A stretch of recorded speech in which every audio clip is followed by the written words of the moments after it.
আসসালামু আলাইকুম এভরিওয়ান, চলে এসেছি আজকে আবার নতুন একটা ভিডিও নিয়ে।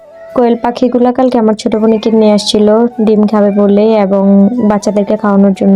গাইস, চলে যাচ্ছি ছাদে। ছাদে আমাদের ছোট্ট একটা বাগান আছে, ওটা আপনাদের সাথে আজকে শেয়ার করব। চলে এসেছি আমাদের সেই ছোট্ট বাগানটির কাছে। দেখেন, এটা হচ্ছে ড্রাগন ফল গাছ। এই যে দেখেন, এখানে আরেকটা ড্রাগন ফল গাছ, সাথে একটা ফুল গাছ আছে। ফুল গাছটির নাম হচ্ছে নয়নতারা। ফুলও ধরেছে, দেখতে সুন্দর লাগতেছে অনেক। এগুলো হচ্ছে বেগুন গাছ।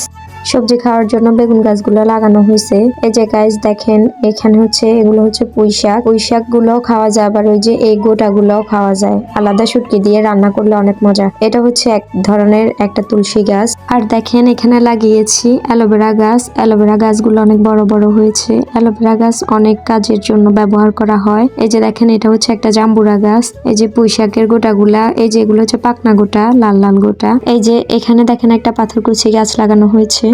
তারপর দেখেন, এখানে আলু শাক লাগানো হয়েছে, কুমড়া শাকও আছে।